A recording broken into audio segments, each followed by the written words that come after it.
Most leaders I coach at one point or another express to me that they have worried that they are a bad leader, or they worry they're not doing enough, or they worry that other people think they're a bad leader. And you have maybe felt the same way. Well, I'm here today with some encouragement, so let's jump into it.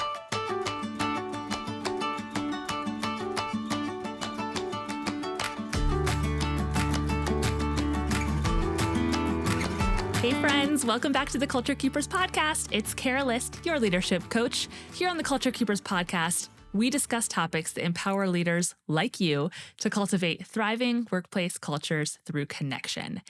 And if you're like me, you may have found yourself time to time preparing for a staff meeting and thinking, is this meeting going to be good at all? Is it going to be worth people's time? Are we going to connect, or is it going to be another meeting of just boring information passing that could have been an email? Well, if you have felt that way, as I have in the past, then I have this great resource for you. It is the ultimate meeting kickoff, where you can build connection instantly with your team just in the first 10 minutes. So go ahead to the link in the show notes to grab it, or go to www.heycaralist.com/kickoff and use it in your staff meeting this week. If I asked you to share your leadership fears or insecurities or even your weaknesses, do you think you would be able to come up with some quickly? Like they would be top of mind. For me, I would say, yes, I could express those things quickly because I think about them. But what if I were to ask you to tell me your unique value add? What is it that you, as a leader, bring to your workplace that is unique, the value you add by just being you? Could you tell me? That's hard. It's a lot easier for us to explain our fears and our insecurities than it is to express clearly, concisely in words what our unique value add is. Why? Why is that so hard for us? Well, there's an answer, and it's not just a flaw in you or in me or in every other leader.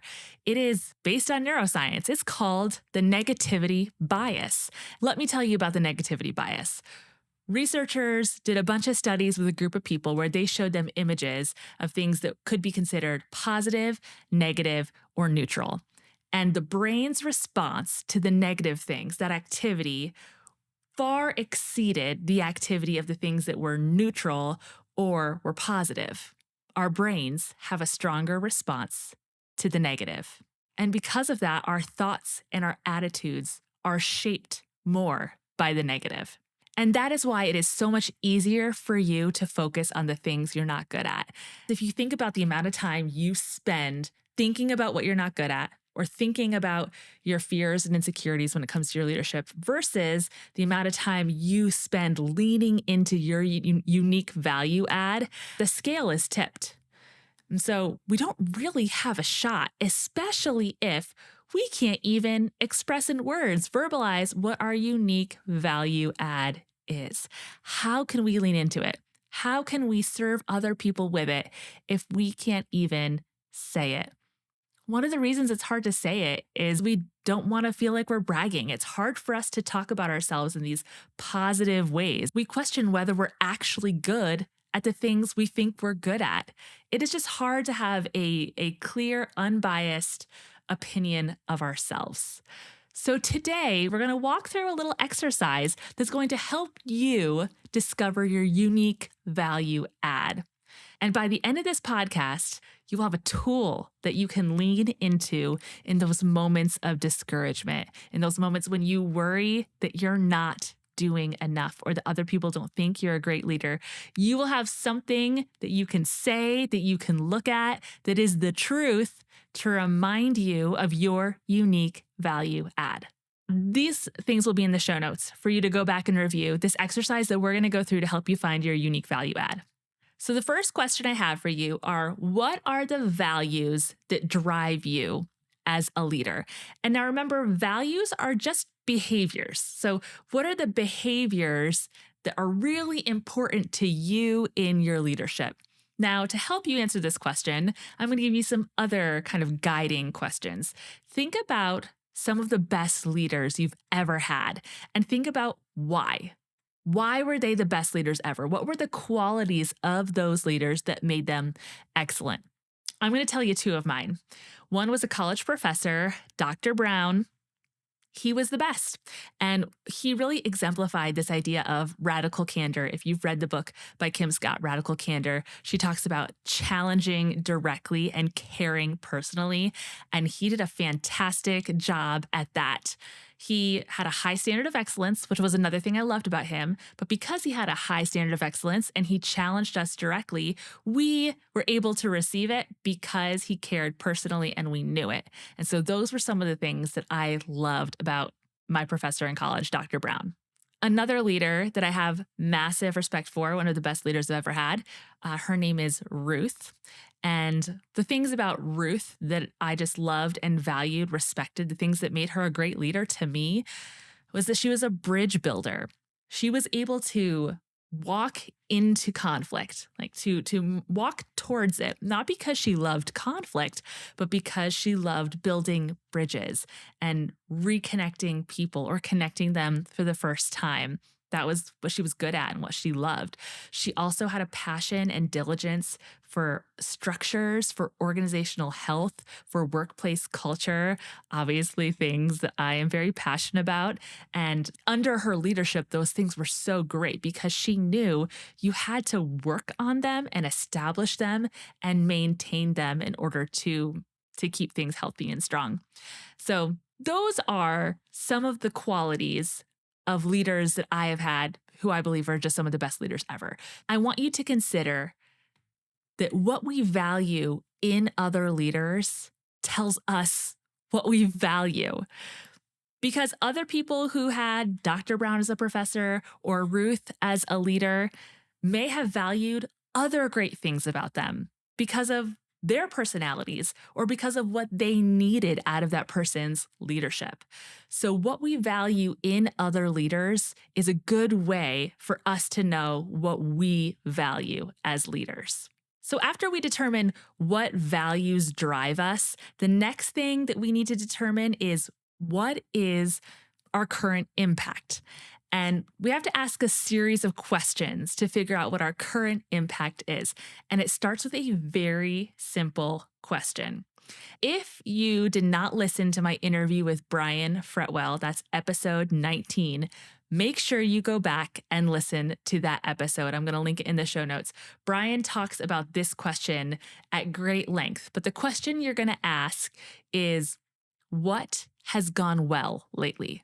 Like, think about a challenge you've recently overcome, a project you finished, something in your work lately that you can look at and say, that went well. Once you've identified that, you need to ask, what steps led to the success? Like, actually breaking it down. What steps did I take in order for it to go well? And then, because it went well, who or what did it impact and how? Who or what did it impact and how? And then the last question is, how does seeing that impact change the way you see yourself? So now that you kind of tracked that, what went well, what were the steps to get there, who or what did it impact and how? And then after seeing that, what does that make me think of myself? How does that maybe change how I see myself? And these questions, again, you're probably going to find yourself tempted to make excuses like, well, the team did really well, or it was really everyone's work, or it wasn't even that great of a win. So stop yourself as you start to go down those paths and just answer the questions honestly. What was the success? And follow that path. Now I know you're thinking, Kara, where is this going? So stick with me because you're going to see at the very end how this all ties together. So the third thing we're going to ask is, what do others say that I'm good at? Now, if you are really brave and bold, which I hope you can be, I hope for even just this moment, you can choose to be, ask someone, right? Like, even if it's not someone at work, maybe it's your sister, maybe it's your best friend, maybe it's your spouse. Ask somebody, what am I good at? Like, what do people come to me for naturally, right? Like when they're dealing with something, they think, oh, I need to call Kara for that. What are those things? And you might be able to think of some, but you're probably going to need to ask someone. You're going to need to phone a friend. So try to collect that information. What do others say that I'm good at? Okay, so at this point, you have a whole page of data, right? Lots of things, the values, the whole path we went to find impact, and now a list of things that other people say you're good at. So now this is where the magic happens. This is what I want you to do. I want you to open up a browser, go to ChatGPT, and I want you to enter this. I am a leader who values, and then you're going to enter your values. And then you're going to say, recently, this went well, and explain it. These are the steps that led to the success. And then you're going to explain it. The impact was, and then you're going to explain it. And then the last thing you're going to put in, this is all kind of in one chunk, is others say that I am, list the things, good at, all those things. So you've entered all the data you have collected. And then at the end, you're going to say, based on this data, what value do I bring to my workplace? And then you click enter and you watch the magic happen. And it is going to produce a value statement. And I did this recently with someone I was coaching, a leader I was coaching, and this was the value statement that ChatGPT produced for her. Based on the data, you bring significant value to your workplace through your ability to nurture and develop others, particularly by creating a supportive and encouraging environment. Your kindness and patience allow you to connect deeply with those you lead, helping them see their strengths and build confidence in their roles.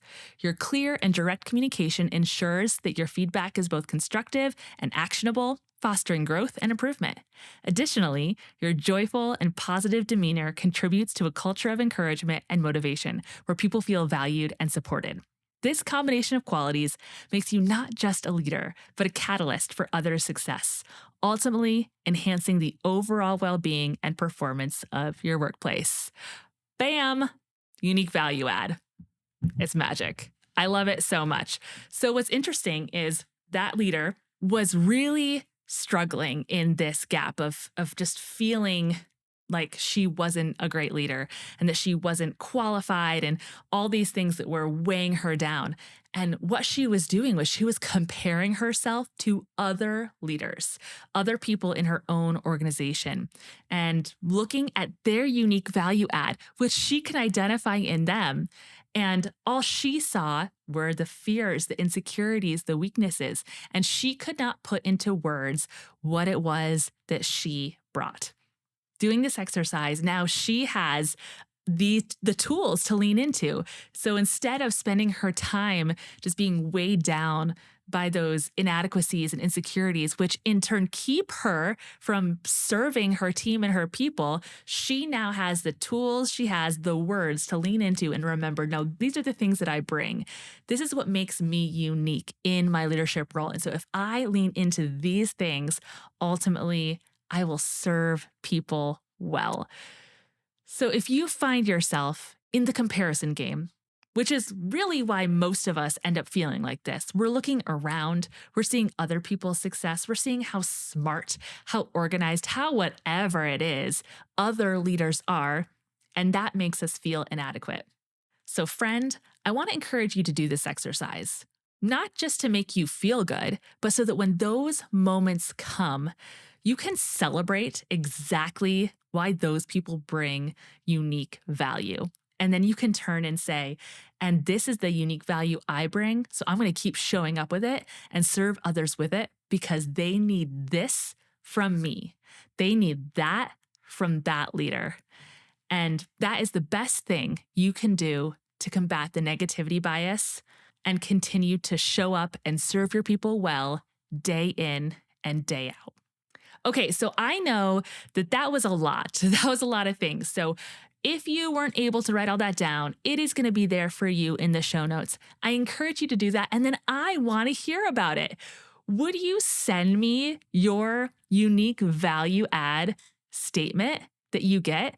Will you send it to me at Kara at heycarolist.com. I would just love it so much to be able to hear from you and to see what you've come up with and to celebrate what you bring with you. Okay, friends, that's it for today. Carry on, continue leading. I'm cheering you on. Have a good one.